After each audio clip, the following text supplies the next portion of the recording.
스가랴서에 여러분 매뉴얼에 있죠. 우리 스가랴서 9장 16절에서 17절까지 말씀입니다. 같이 있으면 우리 합독하도록 하겠습니다. 같이 읽겠습니다. 시작. 이날에 그들의 하나님 여호와께서 그들을 자기 백성의 양떼같이 구원하시리니 그들이 왕관의 보석같이 여호와의 땅에 빛나리로다. 그의 형통함과 그의 아름다움이 어찌 그리 큰지 곡식은 청년을 새 포도주는 처녀를 강건하게 하리라. 아멘. 오늘 이 말씀 가지고 왕관의 보석 같은 자라는 제목으로 함께 말씀을 나누길 원합니다. 개회 예배하고 약간 연해서 잠깐 설명을 드려보면 정말 우리가 이 하나님께서 우리를 배로 만드시고 믿음의 항해를 마음껏 해라. 하나님께서 마음껏 해라. 하나님의 폭풍 가운데서 지켜주시고 하나님께서 돌풍 가운데서 너희를 지키셔서 항구로 이르게 하겠다 말씀하셨잖아요. 그래서 우리가 달란트 비유 아시죠? 한 달란트, 두 달란트, 다섯 달란트. 이 한 달란트가 우리가 생각할 때 별거 아닌데 거기는 금 한 달란트로 되어 있어요. 지금 시세로 이야기하면요 1억 2천만 원이 넘습니다. 그러니까 한 달란트가 1억 이상을 준 거예요. 근데 성경에 보면 누가 더 많이 받았느냐 이거에 말씀하지 않으세요. 중요한 건 뭐냐면 그들이 받은 달란트를 가지고 얼마나 많은 열매를 거뒀느냐 이걸 보시지, 우리처럼 야 내가 얼만큼 있다, 야 내가 달란트가 이만큼 있다 저만큼 있다, 우리는 서로 비교하는 거예요. 그런데 하나님은 주신 것을 가지고 얼마나 신실하게 하느냐. 근데 거기에서 보면 장사를 해요. 마태복음 25장에 나와 있는 비유거든요. 장사를 합니다. 장사라는 것은 항상 남기기만 할 수 없어요. 손해볼 수도 있죠. 그런데 그게 믿음의 용기예요. 하나님이 나에게 맡겨주셨다. 어떻게? 내 능력대로. 날 아시기 때문에. 그래서 너가 하나님이 인정해 준 거예요. 우리를 하나님께서 인정해. 너 잘할 수 있어. 그래서 맡겨주신 거예요. 그러니까 그것을 가지고 장사를 했는데 두 달란트 받은 사람은 두 달란트, 다섯 달란트 받은 사람은 다섯 달란트를 남기죠. 근데 한 달란트 사람은 나중에 손해 볼까 봐 무서워서 그걸 땅속에 숨겨놔요. 여러분 혹시 여러분이 항구에 메어 있는 배, 바다에 나가기를 무서워하는 그런 배, 한 달란트를 받았지만 나가서 내가 그게 되든 안 되든 주님이 나를 믿어주시니까 얼마든지 내가 나가서 한 달란트를 가지고 한 달란트 이상을 남길 수 있는 믿음의 용기, 이게 우리 가운데 필요하다는 거예요. 믿음은요 아무것도 안 하면 믿음은 자라지 않아요. 믿음의 퇴보라는 게 있어요. 있는 믿음도 까먹어요. 근데 언제 믿음이 자라느냐? 믿음을 가지고 행할 때. 행함이 없는 믿음은 죽은 믿음이라고 이야기하잖아요. 여러분 믿음은 가지고 우리 가운데 행하게 하는 거예요. 도전하게 하는 거예요. 자, 그 말씀을 연장선께서 이게 세트로 만든 거기 때문에 세트로 이렇게 시나리오로 설교하는 거라. 자, 오늘 본문 속에서 보시죠. 16절의 말씀에 보세요. 이 날에 그들의 하나님 여호와께서 그들을 자기 백성의 양떼같이 구원하시리니. 양떼, 양들이 얼마나 많아요. 그런데 그 양떼 막 떼거지로 다니는 거죠. 양떼들이 얼마나 많습니까? 그런데 하나님께서 영어 우리가 아시죠? 아마 영어 잘하시는 이 친구들 많이 있잖아요. 여러분 이치원과 에브리원이 달라요. 다 모두를 이야기해요. 에브리원 하면 통틀어서 우리가 모든 사람이에요. 그런데 하나님에게 있어서 모든 사람은 에브리원이 아니에요. 이치원이에요. 각각의 한 사람 한 사람이 모여서 모두가 되는, 하나님께서는 우리에게 양떼, 야 한 마리 두 마리 세 마리, 야 그냥 무수하게 있는 양떼, 이게 아니라 이 양떼는 각각의 하나님께서 이치원으로 보시는 거예요. 그래서 각각의 양들을 보시는 거예요. 이것을 표현한 게 뭐냐면 본문에 나와 있는 것처럼 왕관의 보석같이 여호와의 땅에 빛나리로다. 여러분이 장인들이에요. 그래서 어떻게 보면 연금술사야. 막 장인들인데 왕관을 만들어요. 그러면 보석 하나하나를 그 왕관에 새길 때, 거기에 다룰 때 어떻게 하겠어요? 하나하나에 공들여서 보석을 달지 않겠어요? 여러분이 그런 존재라는 거예요. 야, 내가 다른 사람과 비교할 때는 아무것도 아닌데 뭐 여러분이 열등감 없는 사람이 어디 있겠어요? 다 비교했을 때 열등감 없는 사람 없겠어요? 근데 여러분 주님 안에서 열등감은 아무런 소용이 없어요. 하나님은 열등감 비교해서 내가 더 잘났네 못났네 이게 아니라 하나님은 우리의 존재가 어떤 존재인지에 대해서 절대화시키기를 원하세요. 상대화된 존재가 아니라 절대화된 존재. 그래서 여기서 이야기하는 왕관의 보석 같다라고 하는 것은 보석도 여러 가지가 있죠. 보석의 종류가 얼마나 많아요. 근데 그 많은 보석의 종류들 중에 야 어떤 보석 이런 게 아니라 각각의 보석의 가치를 가질 때 왕관의 보석은 새겨지는 거예요. 여러분, 여러분의 존재가 하나님 앞에서 절대적이다, 상대적이지 않다라고 하는 거예요. 그래서 우리가 한 달란트, 두 달란트, 다섯 달란트는 서로 비교의 가치가 아니라 한 달란트는 한 달란트로 절대적인 가치를 가지고 있어요. 여러분 한 달란트가 없는 두 달란트가 있어요? 없어요. 그런 의미에서 나의 가치는 하나님 앞에서 절대적이다, 상대적인 것이 아니다. 그래서 하나님께서는 비교하는 걸 원치 않으세요. 비교함으로 인해서 내가 하기도 전에 주눅 들고 하기도 전에 열등감에 빠지고 하기도 전에 그냥 포기해버리는 그런 신앙, 그런 삶 하나님이 원치 않으세요. 하나님이 원하시는 것은 우리가 보세요. 12제자를 불렀어요. 12제자 중에 똑똑한 친구도 있고 못난 친구도 있어요. 베드로 어부 출신이에요. 베드로 전후서를 나중에 혹시 헬라어로 볼 수 있는 기회가 있다면 보세요. 너무나 글이 투박해요. 근데 사도 바울의 갈라디아서를 보잖아요. 여러분 갈라디아서 1장 그 1장이요 한 문장인지 아세요? 그 갈라디아서 1장이 헬라어로 볼 때는 그게 한 문장으로 되어 있어요. 사도 바울은 배운 게 많아서 그런지 이게 갈라디아서 헬라어로 보면 막 관계사, 접속사 그게 한 문장으로 전체 한 장이 한 문장으로 되어 있어요. 근데 사도 바울은 나는 밥 먹었습니다. 난 학교에 갔습니다. 그리고 수업을 들었습니다. 다 마쳤습니다. 집에 왔습니다. 이런 식이에요. 초등학생 글씨 같아요. 그런데 하나님이 글을 들어 쓰셔서 하나님이 사도로 쓰시잖아요. 여러분, 여러분의 존재를 상대화시키지 마라. 여러분의 존재는 하나님 앞에서 절대적이다. 이게 왕관의 보석 같다라고 하는 존재의 의미예요. 여러분 우리가 생각해 볼 때 우리는 평범한 돌이 아니라 왕관에 박힌 보석 같은 존재다 라고 하는 것입니다. 하나님께서 가장 소중히 여기는 빛나는 존재. 여러분 얼마든지 여러분이 하나님 안에서 내가 존재의 자부심을 가져도요 교만한 게 아니에요. 내가 하나님 안에서 내가 이런 존재야. 야 나는 하나님 앞에서 너무나 소중한 존재고 하나님 앞에서 너무나 사랑받고 있는 존재. 이건 교만이 아니에요.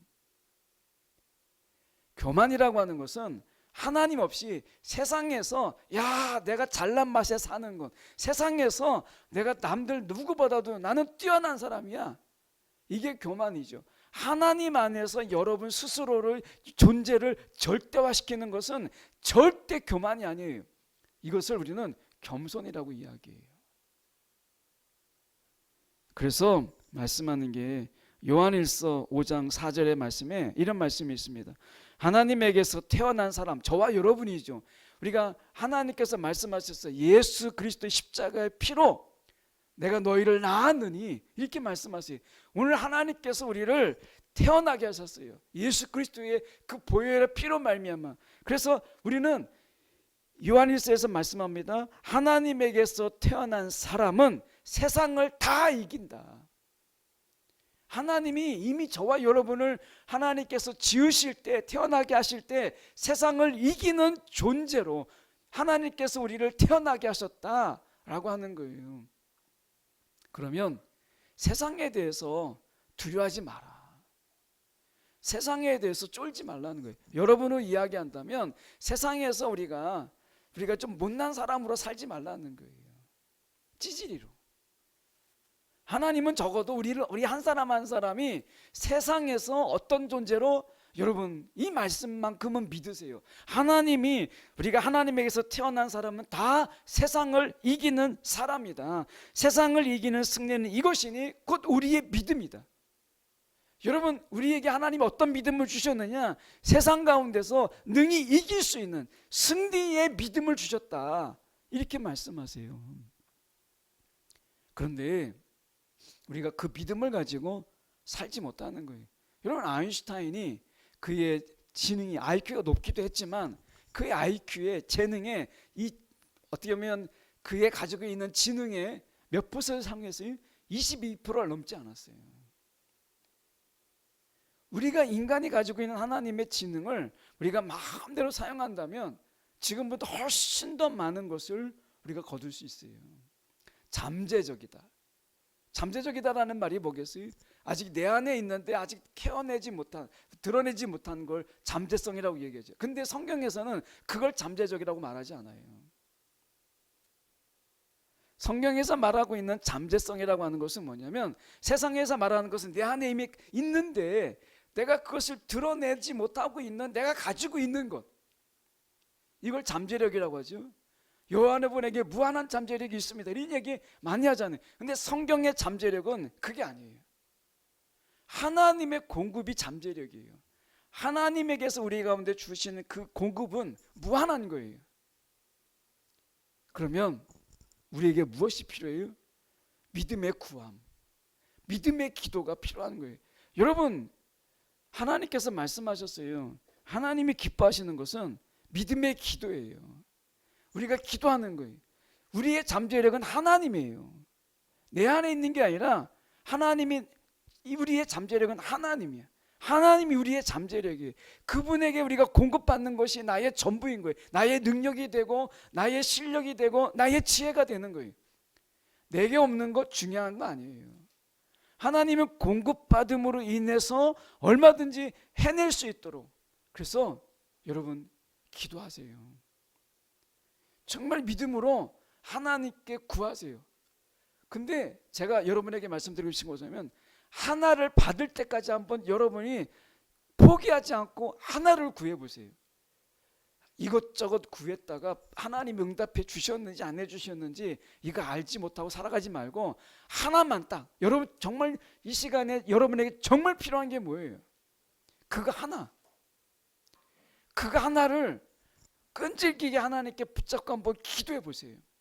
그 하나를 내가 경험하면, 하나님께서 나에게 이 믿음의 간구를 들어주시는구나, 하나님이 이 믿음의 기도를 하나님이 응답해 주시는구나, 이 하나를 경험하잖아요. 그러면 기도의 문이 열립니다. 여러분이 믿음이 성장해요. 여러분, 내 안에 있는 걸 끄집어내려고 하지 말고 하나님의 공급을 받음으로 살아가세요. 이게 우리의 잠재력이에요. 그래서 오늘 우리가 말씀 속에서 요한일서 다시 가서 보면, 세상을 이기는 승리는 이것이니 곧 우리의 믿음이다. 믿음.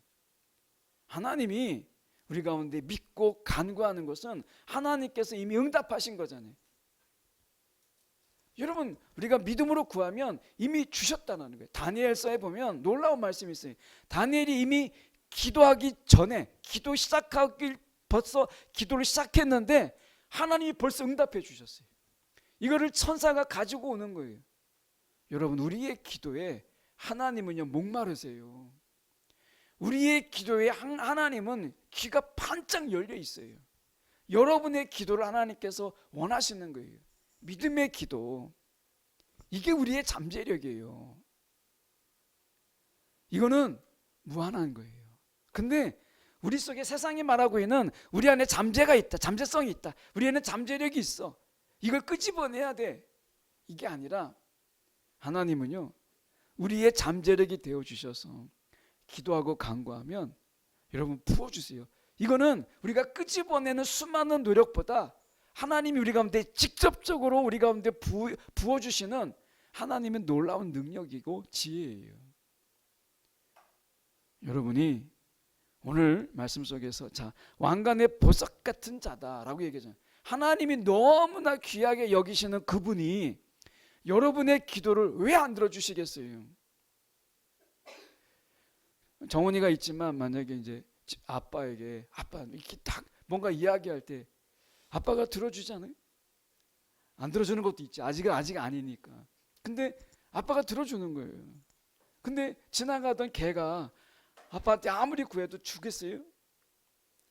여러분, 우린 자녀라는 거야.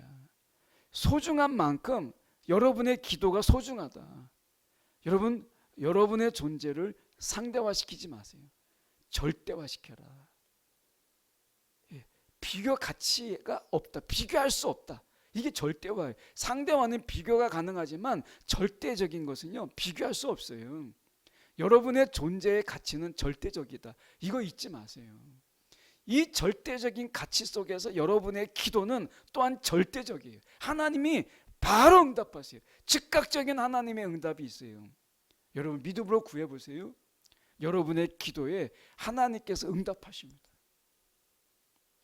이게 단순하게 왕관의 보석같이 우리가 그냥 소중한 자야, 야 귀한 자야, 야 나는 정말 소중한 자, 이게 아니라 하나님의 소중함을 여러분이 경험하고 이 땅에서 정말 내가 하나님 앞에서 소중하구나, 이것을 하나님이 여러분의 삶 속에서 경험하게 하시고 깨닫게 하시는 하나님이세요. 이건 하나의 그냥 구호가 아니에요.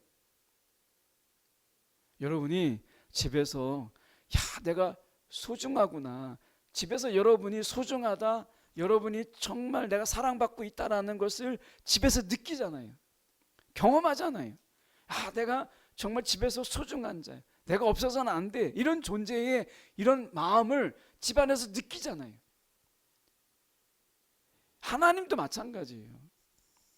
17절의 말씀을 잠깐 갔다가 다시 돌아와 보죠. 17절의 말씀에 보면 그의 형통함과 그의 아름다움이 어찌 그리 큰지. 자, 우리에게 무엇을 주신다는 거예요? 형통. 그리고 그 아름다움이 얼마나 큰지. 자, 곡식은 청년을 이렇게, 곡식은 청년. 이 곡식이라고 하는 것은 청년을 강건케 하는 거예요. 여러분이 뭔가를 활동할 때, 뭔가를 공부하고 뭔가를 움직이려고 할 때 에너지가 필요하죠. 여기서 곡식은 뭐냐면 여러분에게 영양분을 이야기해요. 그래서 여러분이 육적인 영양분도 필요하지만 영적인 영양분도 여러분에게 필요한 거예요. 이 영적인 영양분을 여러분에게 주어서 여러분들이 마음껏 여러분의 청년의 이 힘을 드러낼 수 있도록 하나님께서 여러분에게 이 영적인 영향력, 그리고 영적으로 우리가 공급받을 수 있는 영향을 하나님께서 베푸시겠다라는 거예요. 여러분, 하나님이 여러분이 마음껏 여러분의 소망, 여러분의 꿈이 이루어질 수 있도록 하나님께서 영양분을 공급하세요. 이 영양분의 공급이 뭐예요? 말씀이에요. 말씀을 뭐라고 해요? 영의 양식이라고 이야기해요. 여러분, 말씀 보는 거 재미없죠? 예, 말씀 듣는 것도 재미없고 말씀 보는 건 더 재미없어요. 그런데 말씀이 한번 여러분이 쌀 씹어보셨어요? 쌀알 씹어봤나? 그냥 생쌀 그냥 씹으면요 처음에는 맛이 없어요. 근데 여러 번 그 쌀을 씹으면요 나중에 달짝지근하고 달콤해요. 생쌀을 씹으면. 그래서 생쌀을 우리가 먹고 여러 번 씹어보세요. 그러면 나중에 달큰하게 맛있어요. 마찬가지예요. 말씀을 묵상한다. 이 묵상한다라는 게 뭐냐면 소가 되새김하는 거예요. 소가 씹은 걸 또 씹고 또 씹고, 소는 그 안에서 씹었다가 보관하는 창고가 있잖아요, 입 안에. 그랬다가 이것을 보관해요. 그랬다가 다시 끄집어내서 또 씹는 거예요. 이게 묵상이라고 하는 거예요. 되새김, 소의 되새김이라고 하는 거예요. 여러분, 여러분이 말씀이 정말 내 입에 단가, 이 말씀이라고 하는 것을 체험하려면 여러분이 성경을 아무것도 안 읽었다면 요한복음부터 읽어보세요. 내가 요한복음도 어렵다 싶으면 시편부터 읽으세요. 시편도 싫다? 그럼 잠언을 읽으세요. 하나를 정하고 계속해서 금년 한 해 시편만, 아니 금년 한 해가 너무 길다면 여러분 여름방학 전까지 이게 겨울방학이죠. 여름방학 동안에 겨울방학 되기 전에 시편만 내가 150편이거든요. 시편 192편이 제일 길어요. 죄송합니다. 그 119편이 제일 길어요. 근데 그거 빼놓고는 그렇게 길지 않아요. 119편은 너무 길죠. 근데 시편을 내가 정말 여름방학 전까지 내 시편만 읽겠다. 근데 즉각적으로 바로 써먹을 수 있는 것은 잠언이거든요. 잠언을 한번 읽어보세요. 계속해서 잠언만 읽어보세요. 잠언은 명언으로 되어 있기 때문에 짧은 경구로 되어 있어요. 하나하나가 다 써먹을 수 있는 경구들이에요. 그래서 앞뒤 문장, 문맥 이런 거 크게 필요를 받지 않아요. 물론 문맥의 흐름은 있어요. 그런데 거기에 크게 영향을 받지 않는 게 잠언이에요. 시편도 어렵다? 그러면 잠언을 읽어보세요. 그래서 하나가, 어느 성경 하나가 여러분에게 달짝지근하게 다가오는 이런 말씀 하나를 발견해 보세요.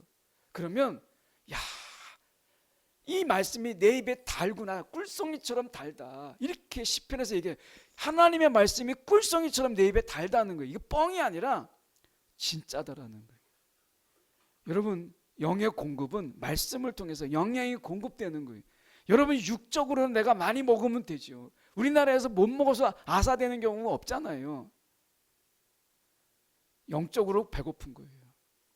영적으로 배가 고프면 여러분, 영적인 일을 감당할 수가 없어요. 믿음의 싸움을 할 수 없고 믿음의 승리를 거둘 수가 없어요. 영적인 공급이 필요한 거예요. 그게 어디냐?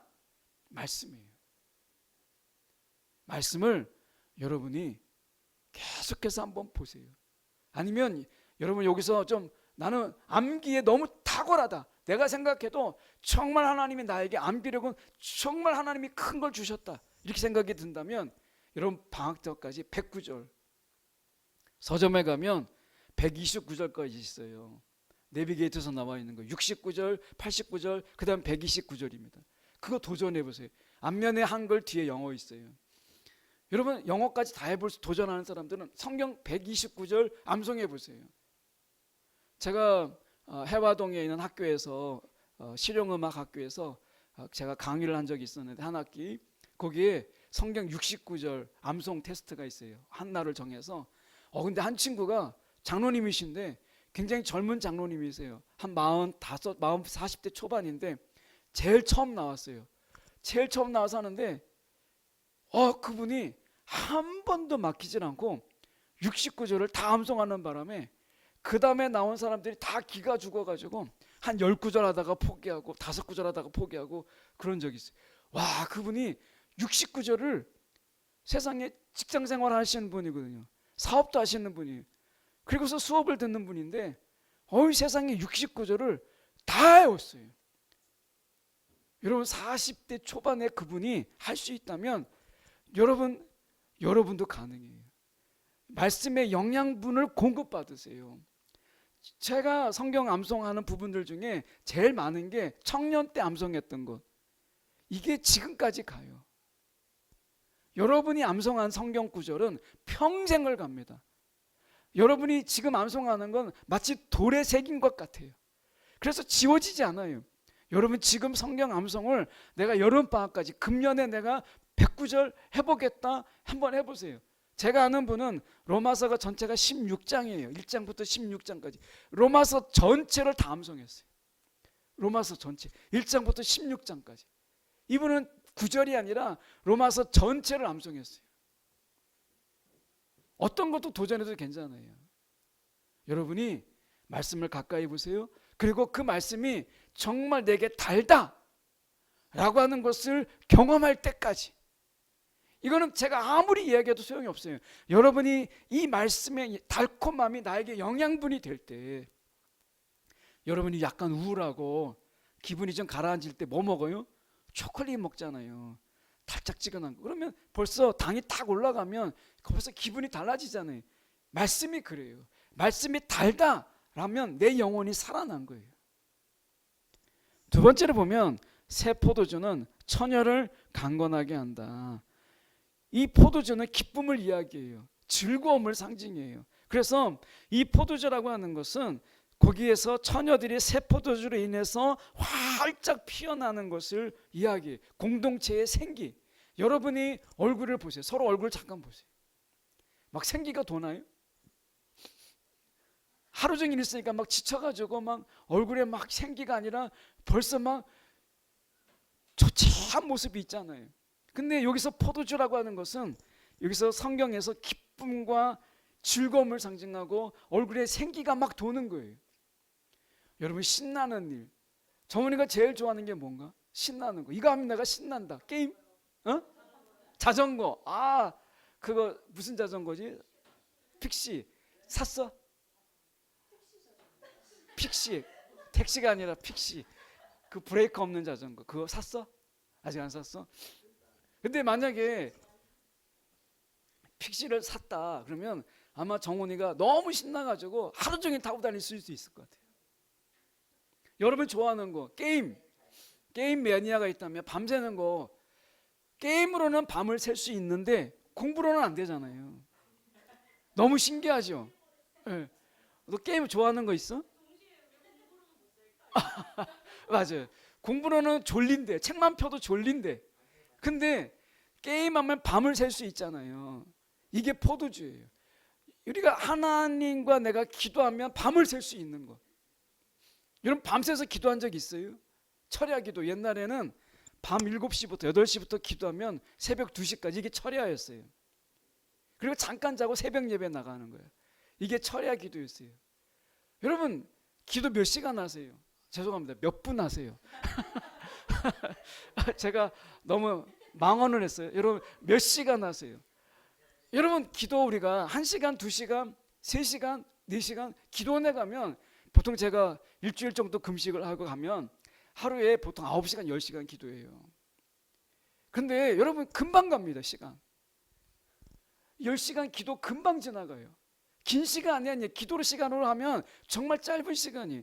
여러분 기도 속에서 여러분이 1시간을 내가 넘어보겠다, 목표 한번 가져보세요. 내가 금년에 내가 정말 60분의 기도를 내가 한번 해보겠다.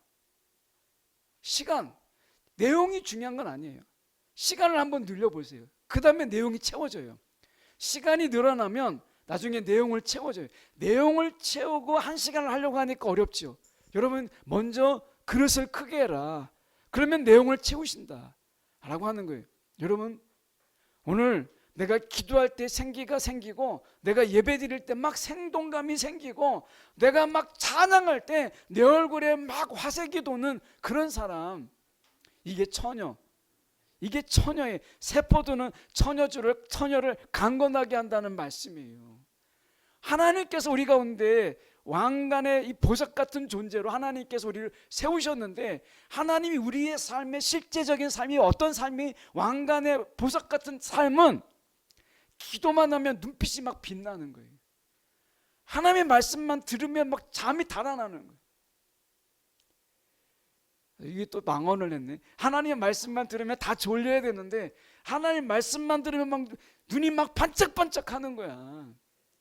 우리 기도합시다 그러면 막 밥 먹다가도 막 게임하다가도 멈추고, 야 기도해야 되겠다, 막 이런 마음이 드는, 이게 왕관의 보석 같은 존재의 삶이라는 거예요. 우리가 얼마나 이윤배반적이냐면, 왕관의 보석 같은 존재를 대우받기를 원하면서 왕관의 보석 같은 존재의 삶은 싫어해요. 이거를 맞춰가는 것, 이게 우리의 삶이라는 거예요. 그래서 하나님이 청년에게, 여러분 청년, 오전에 우리가 예배 드릴 때 그랬잖아요. 청년이 누구냐? 청년, 나이가 들어서 정말 장년이 되고 그리고 노인층이 됐을 때 그럼 청년이 아니냐? 아니라는 거죠. 하나님의 꿈을 꾸고 하나님의 뜻을 행하는 자가 청년이다. 누가 그랬어요? 누구라고 말 못하지만 어쨌든 그랬어요. 그런데 생각해 보세요. 우리가 청년으로 살아요. 하나님이 청년의 신앙으로 살아가는 자들에게 하나님이 무한한 영향을 공급해 주시겠다, 이거예요. 왕관의 보석 같은 자로 여러분 우리가 존재라면, 왕관의 보석 같은 존재의 삶도 여러분 우리가 소망하세요. 갈망하세요. 그러면 하나님이 어떻게 형통하게 하신다는 거. 17절에 그에게 형통함을 허락하시고 그의 삶의 아름다움을 허락하시겠다는 거잖아요. 세상이 추하잖아요. 성공한 자의 추함, 많은 돈을 번 자의 추함이 있잖아요. 그런데 하나님이 우리의 삶의 형통과 아름다움을 허락하시겠다는 거예요. 여러분, 어떨 때 우리가 가장 생동감을 가져요? 아마 이제 설교 마치고 우리 기도합시고 이제 집에 갑시다 할 때 여러분이 눈에 막 화색이 돌 거예요. 막 지금 막 얼굴이 막 피곤하고 막 눈이 감기고 막 이러는데 이제 마치고 갑시다. 이제 그리고 나서 집 딱 나설 때 아마 여러분에게 가장 생동감이 나겠죠. 그런데 여기서 보면 하나님께서 우리 가운데 이야기할 때 가장 생동감 있는 때가 언제냐? 보석 같은 존재로 하나님이 우리를 세우셨을 때, 왕관이 씌워질 때, 왕에게 왕관이 씌워질 때, 그때가 가장 아름답잖아요. 그 반짝반짝하는 이런 부분들. 우리는 스스로 빛을 낼 수는 없어요. 왕관은 왕이 씀으로 인해서 왕관의 그 가치가 더 높아지는 거예요.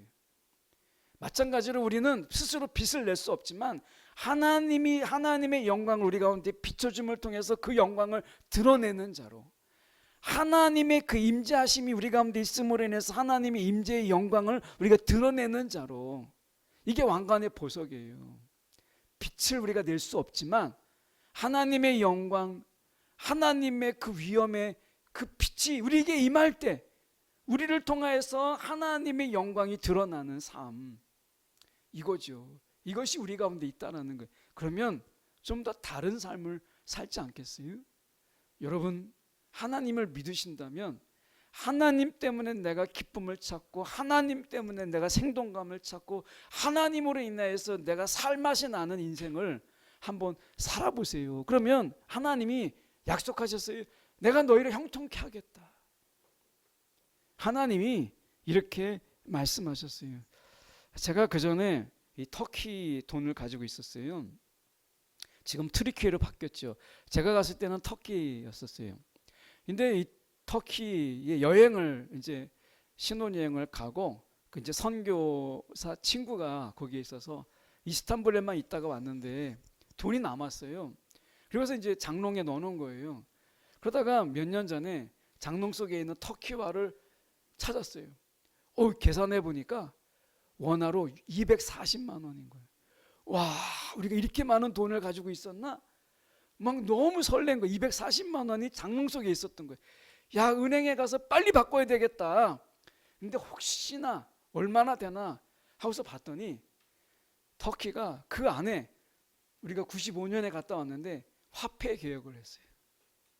화폐 개혁을 해서 그 돈을 바꿀 수도 없지만 그때 돈으로 계산해 보니까 17,000원이었어요. 화폐 개혁. 여러분, 화폐 개혁이 뭔지 아시잖아요. 옛날에는 여러분 100원, 우리가 1원, 뭐 이렇게 1환 이런 게 있었잖아요. 그 가치가 너무 어려우니까 다 100원, 1000원 가치를 올린 거예요. 이것은 뭐냐면 소비를 진작시키기 위해서. 왜냐하면 1원, 10원, 100원으로 했을 때는 이게 소비가 안 되는 거예요. 그러니까 소비를 진작시키기 위해서 정부 차원에서 한국 경제를 살리기 위해서 화폐 개혁을 했어요. 그래서 나온 게 뭐냐면 1,000원, 그리고 500원도 지금 많지 않잖아요. 1,000원, 만원 이렇게 된 거예요. 그리고 10만 원짜리 수표 발행하게 하고, 지금은 5만 원짜리가 더 많잖아요. 이게 뭐냐면 소비 진작이에요. 경제를 하기 위해서. 그러니까 화폐 개혁을 하는 거죠. 자, 제가 돈이 있어요. 이걸 꾸겨서 막 하면 5만 원 써 있으면 5만 원이죠. 그런데 돈이 꾸겨져도 그 가치는 변하지 않아요. 여러분의 삶이 이 세상의 삶 속에서 쭈그러들고 세상에서 치여도 여러분의 가치는 절대로 바뀌지 않는다. 그래서 여러분의 존재의 가치는 절대적이다. 다만 화폐 개혁이 일어나면, 세상이 바뀌면 가치가 달라지는 거예요. 다시 말하면 옛 자아를 버리셔야 돼요. 옛 자아를 버리고 새 사람으로 살아가는 삶이 될 때 그 가치는 진정한 가치가 되는 거예요. 그래서 여러분, 오늘 우리가 살아갈 때 여러분, 예술 작품의 가치, 이건 어디에 있어요? 작가가 누구냐, 이거에 따라 틀려요. 피카소가 한번 카페에 가서 이 차를 한 잔 마시는데 어떤 사람이 피카소를 알아봤어요. 야, 당신 피카소 아닙니까? 나에게 그림 하나만 그려주세요 막 했더니 피카소가 그냥 일필휘지야. 그냥 쓱쓱쓱쓱 해가지고 자기가 그 네프킨에다가 일필휘지 해가지고 싹싹 하나 그렸어요. 그랬더니 그 사람이 뭐라고 했냐면, 야, 당신 너무 좋겠다. 아니 세상에 그림을 이렇게 간단하게 그리고 대충 그렸는데 당신이 잘 그렸다고 하니까 정말 대단하다 이렇게 얘기했더니 피카소가 뭐라고 얘기했냐면, 이렇게 일필휘지로 내가 그림 하나 그리는 데까지는 나의 삶 전부가 투자되었다 이렇게 이야기했어요. 여러분, 예술 작품의 가치는 누가 만들었느냐 이것도 중요하지만 그 예술 작가가 얼마나 그 작품을 소중히 여기느냐에 따라서 틀려져요. 하나님이 여러분을 만드셨다라는 것 때문에 여러분의 가치가 있는 것도 있지만, 하나님이 여러분을 소중히 여기신다라는 것 때문에 여러분의 가치가 있는 거예요. 하나님이 여러분을 그냥 내버려 두지 아니하시고 마치 화폐 개혁을 통해서 새롭게 가치를 부여한 것처럼 예수 그리스도를 말미암아 여러분들에게 하나님께서 새로운 가치를 부여하신 거예요. 이것을 그리스도의 형상, 회복된 형상이라고 이야기하는 거예요. 여러분, 오늘 우리가 왕관 같은 보석을 가진 그런 여러분의 존재를 절대화시켜라. 절대적 가치를 가진 존재다. 근데 이 존재에 합당한 삶을 살아라. 영양분을 공급받는 청년의 신앙으로 살아라. 하나님의 이 주시는 그 기도, 하나님을 찬양하는 일에 우리가 생기가 도는, 여기에는 막 밤을 새고 싶은 이런 마음이 드는 이런 삶을 살아라. 여러분, 오늘 동계 수련을 통해서 여름 수련회 또 다른 이야기 하겠지만, 여름 수련회까지 여러분에게 딱 두 가지만 얘기할게요. 하나, 여러분 1시간 기도해라. 1시간. 지금 몇 분 기도하세요? 1분 기도 괜찮아요. 너무 죄송합니다. 또 망언을 해서 분 단위로 얘기해서 죄송합니다. 초 단위로 하시잖아요. 1초, 2초 괜찮아요. 근데 여러분이 정말 여름 방학 전까지 1시간의 기도, 여러분 목표 먼저 분량을 늘려라. 분량. 내가 1시간을 하나님 기도한다고 그냥 앉아만 있어도 괜찮아요. 1시간을 기도해라. 그 다음에 시편, 잠언 어디든지 괜찮아요. 여러분이 만만한 거, 여러분이 허무와 공허 속에 살아가고 있다. 세상 살아가는데 여러분 젊은데, 야, 세상이 너무 공허하다. 야, 세상 살아가는 게 정말 살맛 안 난다 싶으면 전도서를 보세요. 그리고 그 전도서가 잠언이, 시편이 정말 내 입에 달다 할 때까지 여러분 읽으세요. 여름 방학 전까지. 이 두 가지 여러분이 매달려 보세요. 하나님이 여러분에게 어떻게 하시는가를 여러분 적어보세요. 지금 메모하잖아요. 여러분, 이 여름방학 가운데 내가 1시간을 기도할 때, 내가 어느 말씀 속에서 야, 정말 말씀이 너무 달달하고 내 무릎을 칠 때 하나님이 나의 삶을 어떻게 올려놓으셨는지, 어떻게 형통하게 하시고 나에게 어떻게 풀리게 하셨는지를 여러분이 확인하세요. 그리고 여름방학 때 간증하세요. 하나님은 거짓말하지 않으세요. 하나님이 여러분에게 여름방학 전까지 여러분의 삶을 얼마나 업그레이드를 시켰는지를 여러분이 확인하셔야 돼요. 잊어버리지 마세요. 여러분이 오늘 가지고 있는 것을 잊어버리지 말고, 제가 이야기한 것이 야, 뻥이더라, 거짓말이다, 그때 얘기해 주세요. 근데 정말이라면 이 자리에 나와서 여러분 간증하세요. 여름방학 때까지 한 번만 해보세요. 내가 1시간만 내가 정말 여름방학 때 오늘 1초 기도했지만 내일은 2초, 1초씩만 늘려보세요. 1분 하는 분은 매일 속에서 조금만 시간 더 늘려보세요. 1시간 여름방학 때까지. 그렇게 하시면 하나님이 책임져 주십니다. 이것은 제가 하나님의 이름을 걸고 여러분에게 이야기하는, 하나님이 안 하시면요, 여러분 그때서야 하나님께 막 따지세요. 오늘 말씀, 하나님께서 우리 가운데 왕관의 보석 같은 자로 우리를 삼아주셨어요. 여러분의 가치를 세상의 누구와 비교하지 마세요. 친구와 허접하게 비교하지 마세요. 여러분의 가치는 절대적이다. 왕관의 보석 같은 자로 우리가 살자. 청년의 신앙으로 살아보자. 여러분 도전하세요. 도전하는 자에게 믿음의 성장이 있어요. 믿음이 있지만 한 달한테 받은 자처럼 아무것도 안 하면 아무런 변화가 없어요. 칭찬도 없어요. 예수님께서 말씀하셨을 비유로 이 악하고 게으른 자야 이렇게 말씀하셨어요. 책망밖에 없습니다. 오늘 여러분이 주님의 칭찬을 듣는 청년의 신앙으로 살아가길 원합니다.